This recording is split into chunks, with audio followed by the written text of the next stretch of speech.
So as myself and Colin are going to sit down for this episode of Dictate the Tempo, a Football Manager podcast, we are going to look and give our opinions on the beta, the early access beta of FM26. Sit back, enjoy it, and hopefully our opinions resonate with you.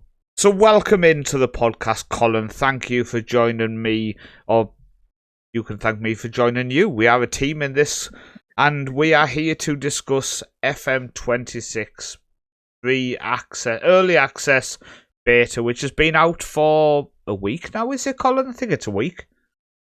Yep, 1 week today. Is it 1 week today? See, this is why you're here, Colin. You know stuff, I just wing stuff. That's basically how we work. Exactly. So, I mean, I guess we've got to discuss the fact first off that it's not gone down fantastically in the community so far. There's been a few people properly gone in on it. A few people have a few people are disappointed. A few people are angry. A few people are literally refunding the game and not coming back. I don't want to start by asking your overall opinion, but at the same time, what's your opinion on the feedback? So I think there's a couple of things that I would say. So I think you got to take a little bit of what the internet is saying, because that's really going to be, internet and sort of like the content creator communities, because they're the most hardcore of the bunch, right? So things that they're the ones paying attention to every detail, all that kind of stuff. So I think it's probably more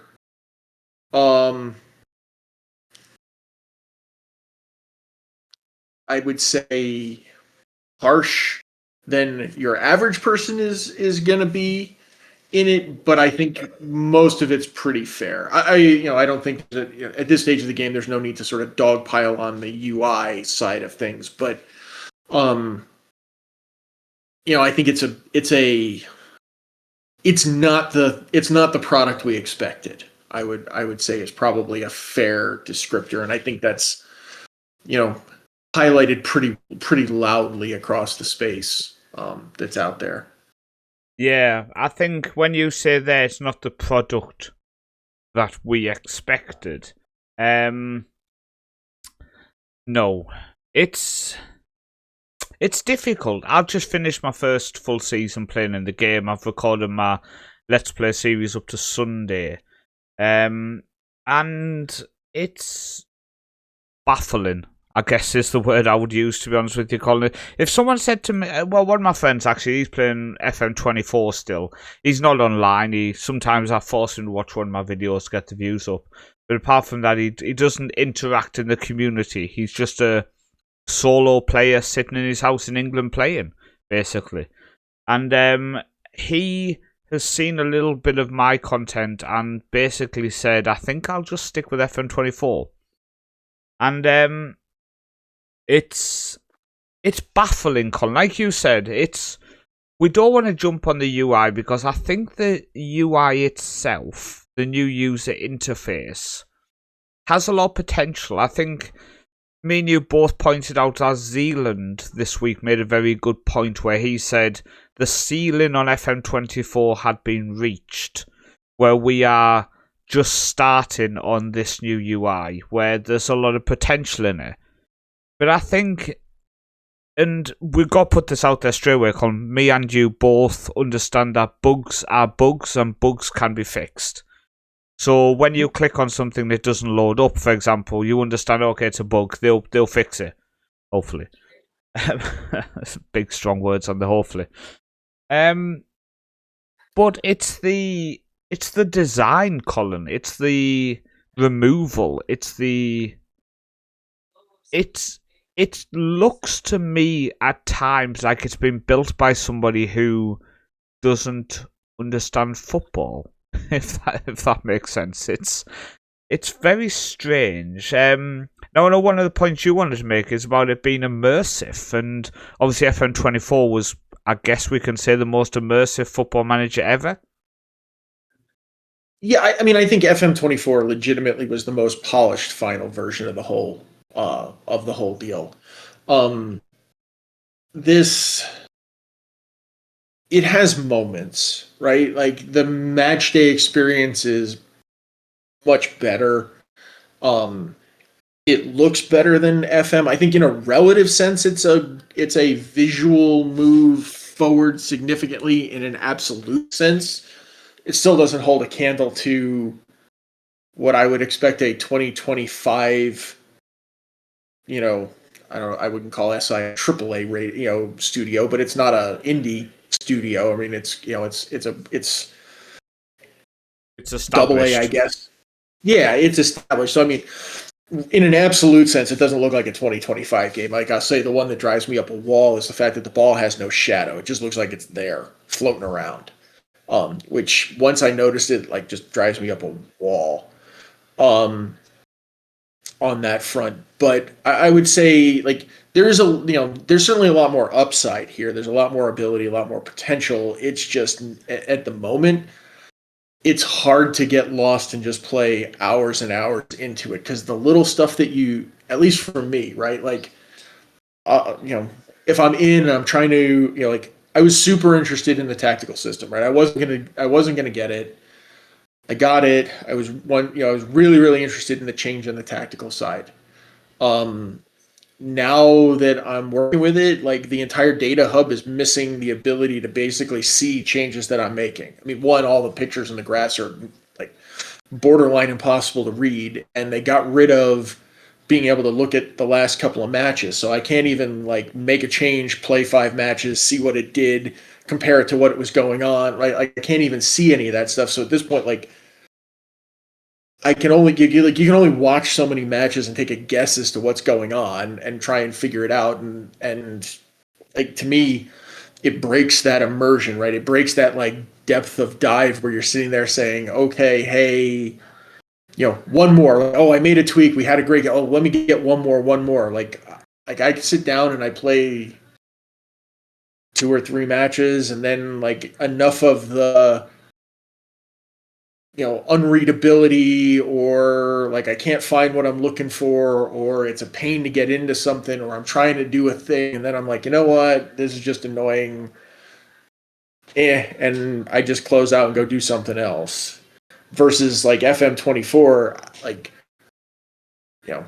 as many of us, right? You just lose another match. Oh, one more. I can get one more and one more. Let me get one more. And then before you know it, the whole damn day's gone. That's this when one doesn't do that. Us. Yeah, well, there's that. But like this one just doesn't do that for me, which is disappointing. I think I'm going to reserve judgment on that comment, Colin, because beta saves never suck me in, because I'm such a long-term save player that if I can't, and I told myself, especially with this game, and I'm glad I did, to not start until the full release came out. So the mini beta save I've done was never going to suck me in. So, but I guess at the same time, with a new Football Manager, even with the beta saves, you're always like, okay, one more. And this year I've not been as sucked in by the beta save. I hope my main save convinces that. But when we were discussing the UI there, a couple of things that just, it bugs me, and maybe it's just me, maybe it's my old man attitude of things changing, but last time I checked, your transfer budget, the money that you spend on players, comes out of your bank balance. Okay? So usually how it works.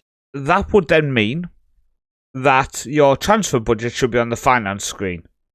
It just to me, that's your transfer budget should be on the finance screen. But for some reason it's not. So to view the transfer budget, you've got to go to recruitment budgets. Okay?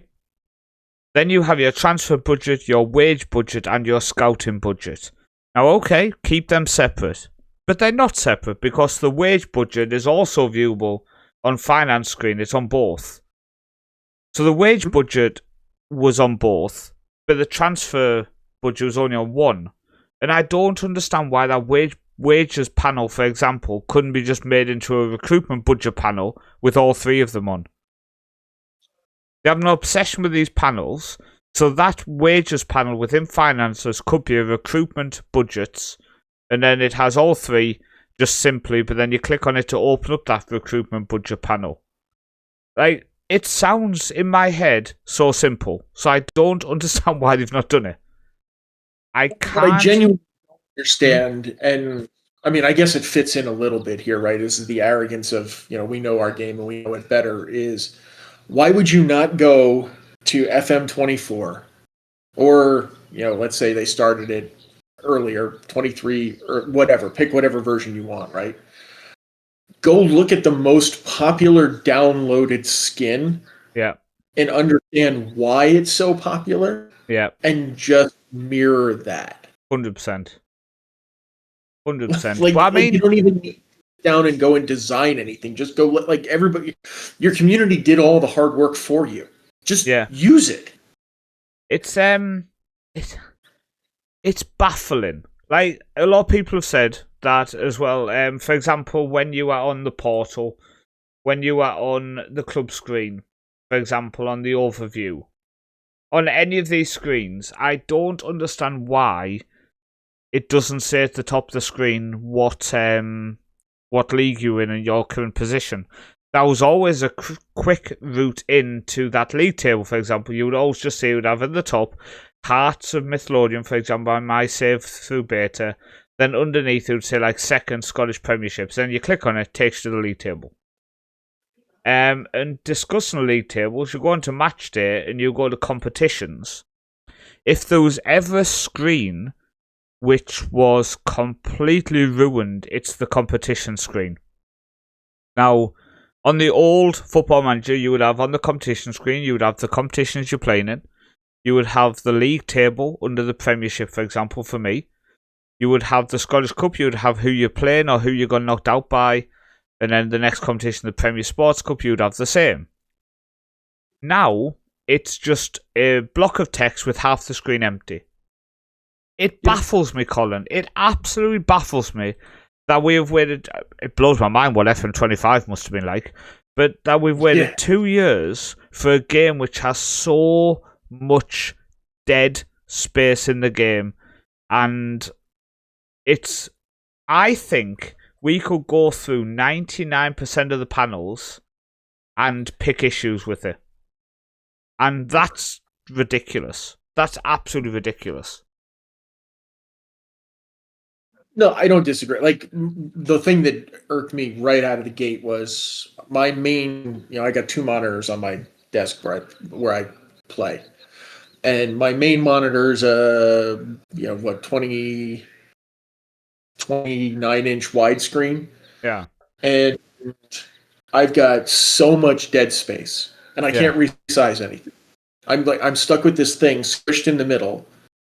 I can't read half the screens, even if I have my face shoved up against it, because they just don't they display so tiny. And that's the kind of thing that at some point I don't want to be annoyed trying to do what I'm trying to work on read through what I'm trying to read through. And as soon as that happens, then it's like, well, I don't feel like playing anymore. Yeah. It's just annoying. At that point, it's just annoying. And what I don't understand in the whole cycle of this is, so to your point, right? So like FM25 clearly had a problem. Like, let's just say I believe entirely what Miles said, where he fired it up last year in December and said, "Ooh, this is immersion breaking. I can't find what I was looking for." Did he play this version? I still can't find half the crap that I'm looking for. It doesn't match. I'm like, I still can't find half the crap I'm trying to find.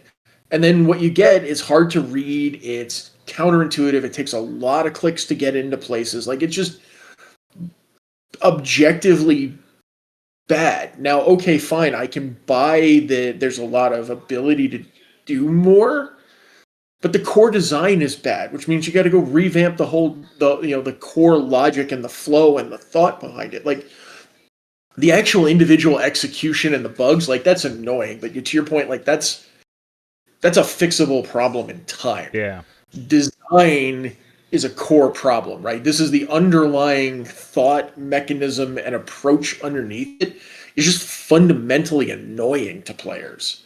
Now, maybe console players, it's different, but it just doesn't make sense to me.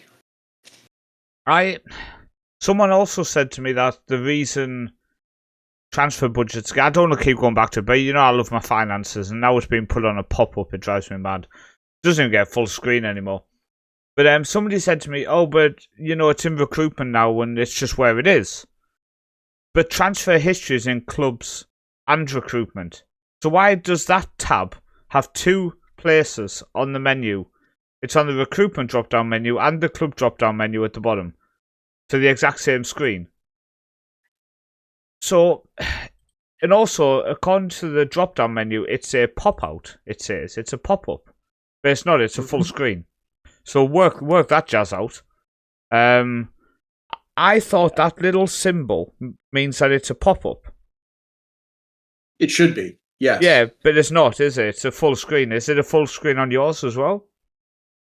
Yes, it is. Yeah. And I think part of that is just design philosophy it's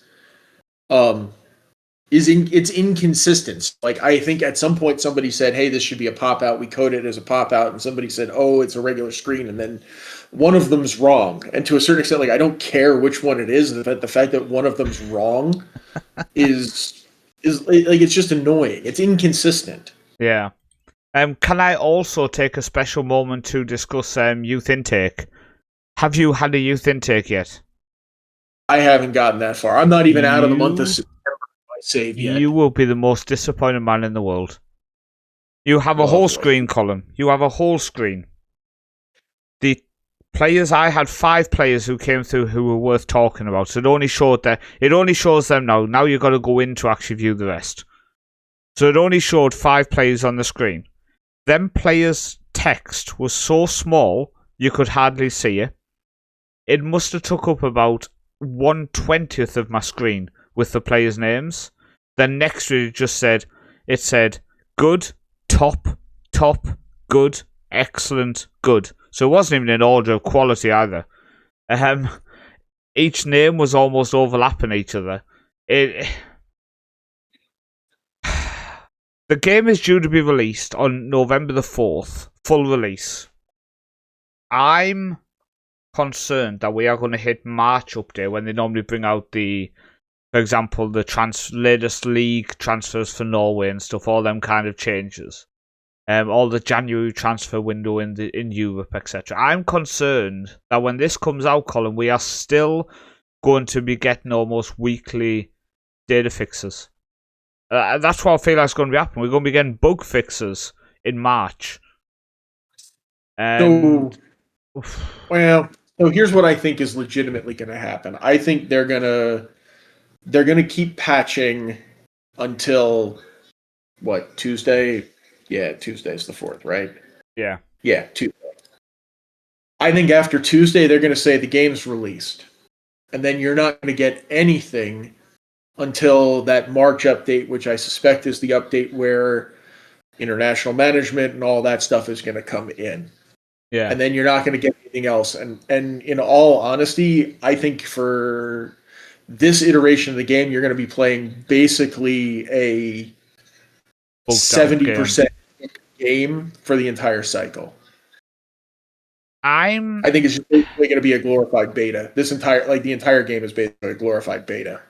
Now, my wife actually made a good point today, and it shocked me as well, before anyone thinks that. She said, do you think they're going to release an FM27, or do you think they're going to just do an actual patch update for this game and give themselves 2 years to make the new one? And like I said to her, now the Premier League license is in the game, like they had an agreement with the Premier League and stuff. I wouldn't be shocked if they don't just do a patched update which adjusts the start date and all of that stuff. And almost again, in the patch it has some bug fixes, and again it gives them 12 more months to come out with a proper, polished, updated version.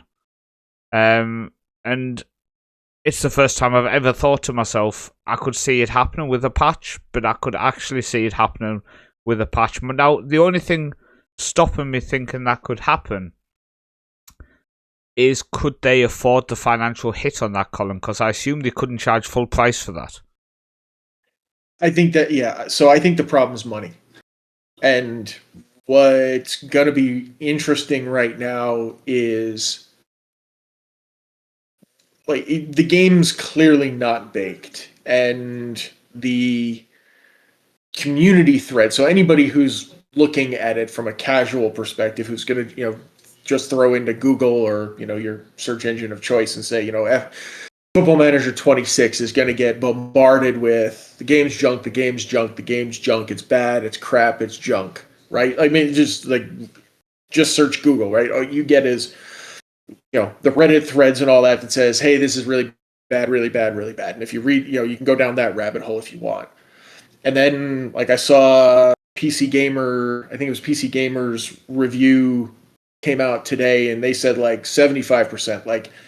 Yeah, they made some steps forward, but it's, last version was better. Yeah. On it. I think you're going to see a lot of that coming through, which is, they misfired. So now the problem you've got is you missed last year. You're going to be real dependent on your sales this year, and you swung and missed. Yeah. Right? For all intents and purposes, you swung and missed. So now, what do you do? Right? Because just being reasonable, right? So looking at the bug tracker, there's 12. There's just a little under 12,000 bugs being reported. That's crazy. Even if you said 50% of those were duplicates, right? That's 6,000 bugs. If it takes 10 minutes, right? We'll just play the example, right? If it takes 10 minutes to fix each bug, right?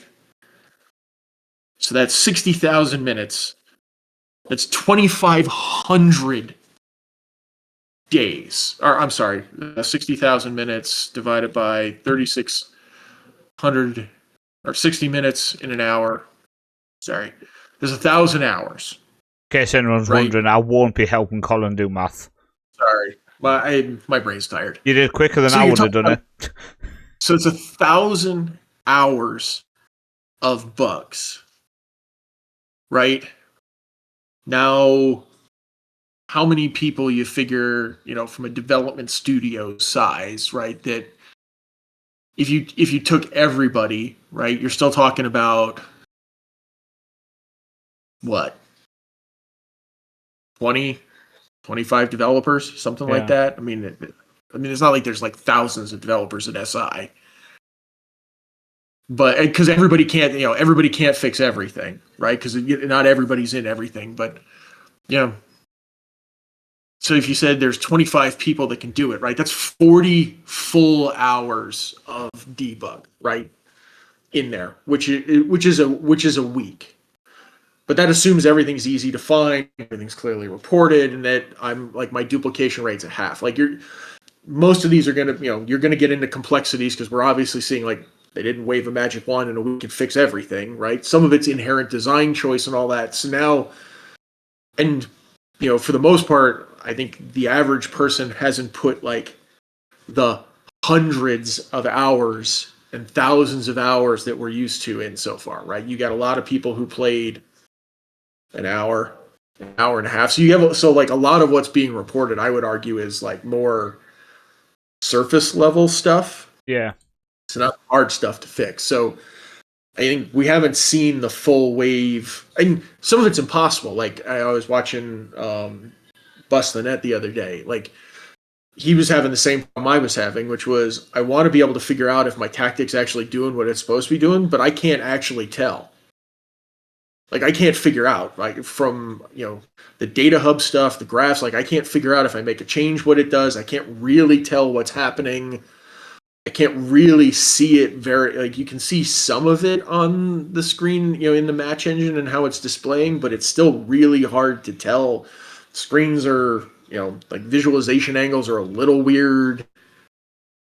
So, like, all of those kind of problems where, like, do you have, like, tactical exploits, like that kind of stuff. Like, there's some things in it that I feel may be off. Like, I'm seeing, like, I've got center backs scoring out the yin yang, and I'm not scoring a lot of, like, set piece goals. Something's probably a little weird given the fact that I don't have very aggressive, like, backline setup in my, in what's going on. So there's some, like, little things that are giving me a hint that, like, something's off. And given all the, like, basic bugs that we've seen so far in terms of, like, things that don't work right, it tells you that there's got to be bigger, more insidious stuff, which is just going to take tons and tons of time to fix. That's it. If they even fix it. Sorry, I was going to say, I think a lot of it you're going to notice over time. You're going to think to yourself, well, that player didn't do it, so I sold him, but this player's coming in not doing the same thing as well, so it must be an actual bug and not just the player wasn't performing. Right. So to loop all the way back, I think the problem that they've got is that they needed this to be a smash hit out of the gate, and I think at best it's going to come out lukewarm. So I'm not sure you get away with a, like, $10 or a $20 data update DLC model going forward, for, kind of August next year. Like, I think it would set up nicely to have that. So you say, hey, the core of it's here, and we're going to move to a, biannual DLC update kind of a thing. Like, I think, like, the potential's there. I think with the state that it's at right now, though, you can't get away with that. It's missing major basic functions that used to be there, and it just doesn't work well enough that, it needs to have at least another iteration. Like I said, I think it's going to be a full year beta, and then the hard part is, how do you convince people to say, oh yeah, let me go and put another $55 down on it and trust that you fixed it this time? Yeah, that's the issue. If they don't fix it by Christmas, in my opinion, then the struggle of getting people to spend more money in August, September, October next year is going to be next to impossible. If let's look at things we like in the new game. So, like we say, I see the potential of the panels. I do see it. Again, I think a lot of it for us is stuff is just not where we feel or we believe it should be. I think some of them are clunky to open at the minute. Some of them, there's a bit of a delay switching between them. And my PC is top end, so there shouldn't be an issue with switching between stuff. And like, my PC costs more than my car, so it's like it's not going to struggle. So there's clunkiness within the game. I like the transfer room, the ability to put out a requirement. Okay, I'm looking for this kind of player. I don't like the fact it doesn't seem to reset. I've had players sitting there for a while and had to kind of remove that one and start a new one. Recruitment focuses are very bugged at the minute. I put them to continue and they seem to end after a couple of months. But as last year, the recruitment focuses do work well, and I do like to use my staff, so that's useful. Tactics, I've been a big fan of. Obviously, we weren't able to save them before, which was very annoying, but now we can. So the in possession, out of possession, I'm enjoying. I'm trying to try a few different things on that, so I'm enjoying that. So there's things I like in the game, Colin. What about you? Which parts of the game so far have you kind of switched on and went, yeah, that's nice. I like that. That's a good part of the game. So I as I said, right, I'm totally in on. I thought that the tactical change was awesome, right? Like, in possession, out of possession, what can you do there? Like, and it's not like it's taken a little bit to figure out in the mix. So, like, I haven't quite, all the roles, exactly where all the instructions in that, what they all mean, and exactly doing what's different or not. There's a lot of it that feels the same, but seems to be different. So like, I think there's a lot more opportunity, especially from the in possession, out of possession, but it all relies on the fact that does it work? And I can't say that it does or it doesn't. My problem is I can't tell. I was a pretty big data hub user, and that one's been kind of, I was excited to say like, hey, with a better graphical piece and some more flexibility, maybe more information being able to be collected behind it, we'd get a better data picture. I think the potential's there. It's not there yet. Yeah. I think the transfer piece, like the whole transfer portal piece, feels nicer to me. I'm still kind of a little clunky in terms of where to find stuff, but once you kind of work through that, I think it's better. I will say I'm super annoyed that the recruitment budget, that I do everything in annual, and it refuses to change the wage budget on the recruitment away from per week, and it just hurts my head. I'm sorry, Colin, but you Americans destroy my brain when I see these yearly budgets and stuff. So if it's stuck on weekly, I'll accept that, Colin. I'm sorry, but I will. Like, to a certain extent, I one or the other. The problem is it's given me both. That would confuse the daylights out of me. Yeah, I don't mind one or the other. I just don't like it. Both is bad. But I think them. Yeah, the transfer stuff is nicer. It's cleaner. I haven't gotten in as much. I was never a big squad planner person, so I haven't really messed around with any of that kind of stuff. No, I'm not a squad planner fan.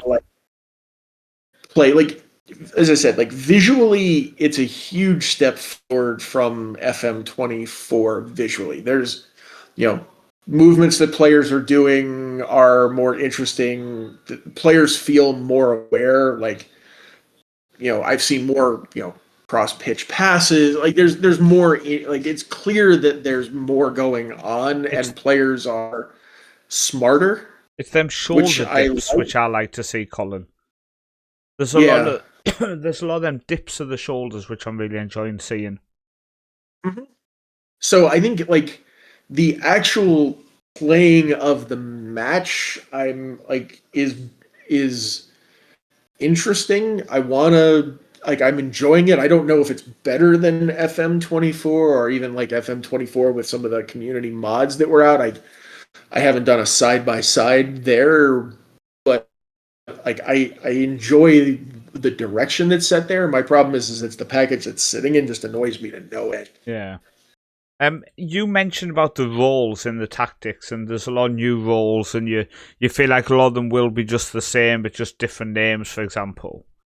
I find that a lot of them, and like in real life, I'm literally in talks with clubs at the minute to get back into coaching. A lot of the names in this new version, Colin, are a lot more common sense in terms of how you would speak to a player. So when you're out of possession, you would say, okay, I want you that defense midfield, but I want you to press. I want you to screen it. I want you to cover wide a little bit.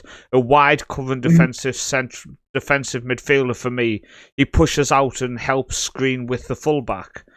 In possession, very basic. You have, like, for example, on central midfield, you have the playmaker, a wide central midfielder. Okay, so I want you to drift wide when we get the ball.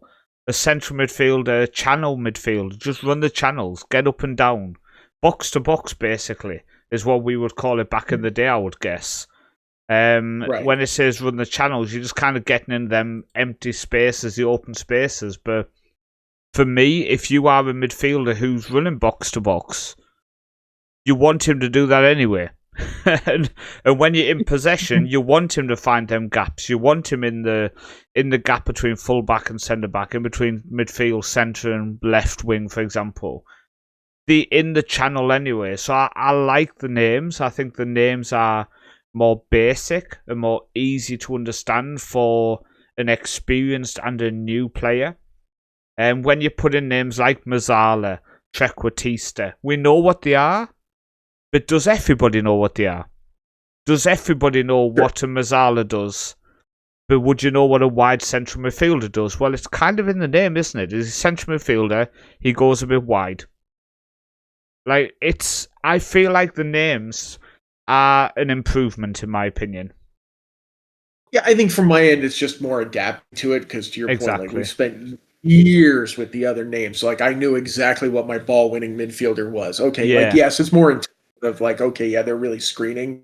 My bigger piece is just trying to, is like the descriptions, you know, and I know they said, well, you know, like, really read the descriptions. And it's like, okay, I really read the descriptions.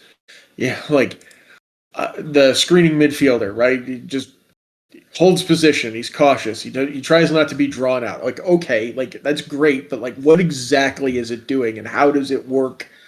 So that's the piece I'm trying to figure out a little bit more. And yeah, I have to adapt my brain. But at the end of it, like, fair enough. Like, I get that. I really, really like when you pick a role that it gives you the key attributes and it shows you the attributes of the player you have. Yeah. That's a really nice feature. So I guess this is what annoys you as well. Some of these features we talk about, what a great addition. What a nice addition. Just adding them key attributes. Such basic additions.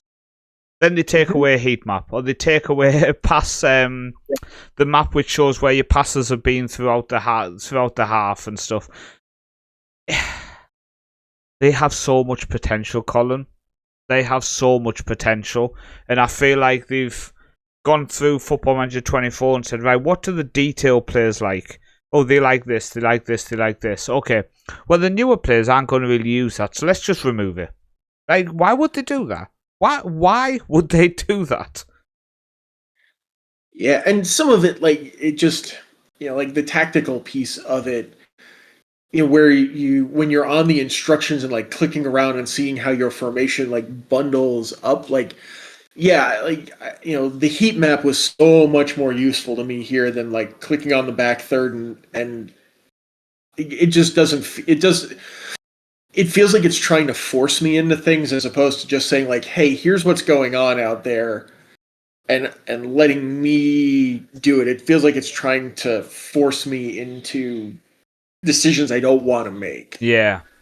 Now, talking about the team instructions out of possession and in possession, but the out of possession one I think is fantastic.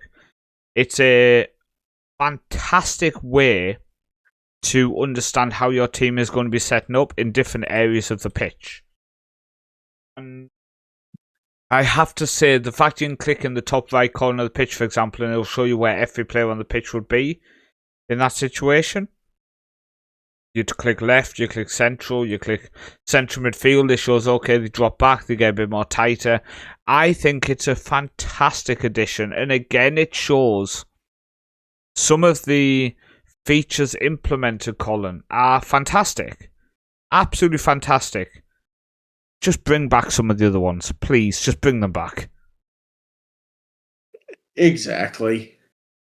I mean, I don't think we've been too negative. I think we are appreciating some of the new things that have come, but some of the things that have been removed take away that immersion.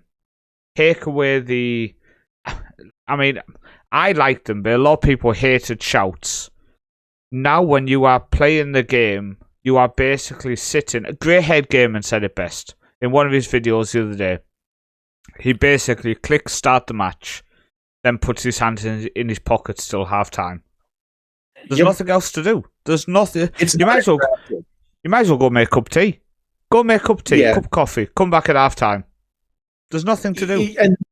And to me, that's that immersion, right? Where you're one more, right? Like, you know, I agree. Like, shouts never worked correctly. You still felt like you had a way to interact with the game. And to your point, like, that's exactly my problem is I feel like I'm just watching. Like, and in all honesty, if I'm going to watch football, I'll go sit on my couch, turn on the TV and watch, you know, England, Mexico, wherever. Like, if I'm going to just watch it, I'll like just watch it as opposed to, you know.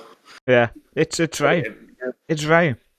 So I think we'll end, Colin, by saying, so this is early access beta. I like that they put beta on the start, even though beta normally lasts about 6 months to a year. And I love that some people were doing alpha 3 weeks ago. I can't remember, somebody's video I watched in the last few days said, it's Loki Doki, saying how alpha you would normally do 2 years in advance. They're doing it 3 weeks before release. You gave it a rating, Colin, in your notes before the podcast. Do you want to just give your rating and overall view to end the podcast? Sure.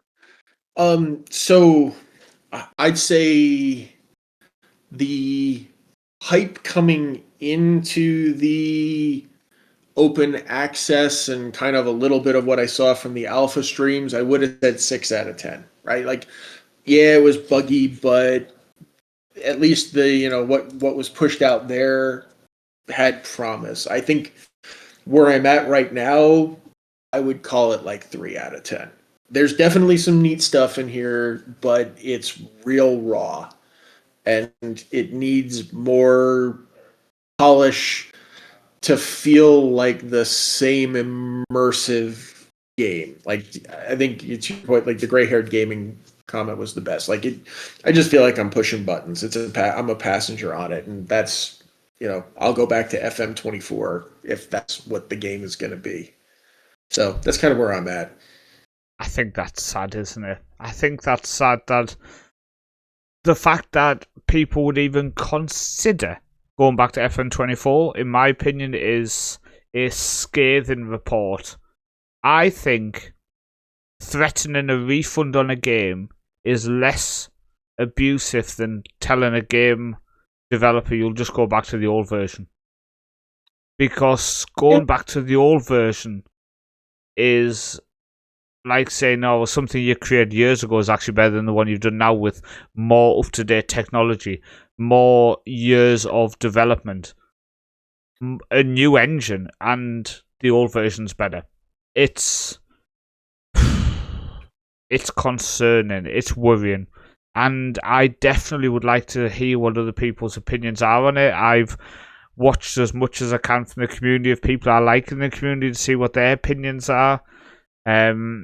I think compared to a lot of people, Colin, I'm actually more positive than people probably expect me to be.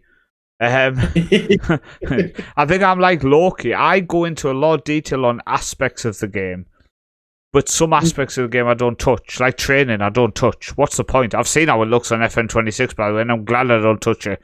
Looks bloody awful. I'm bothered. But it's... I'm scared that when I get deep into a main save where I'm opening every single window before clicking to check every single aspect of my club, I'm going to find more things that annoy me. But for now, I see potential. For now, I have hope. And for now, I'm just praying that when Tuesday hits, we have a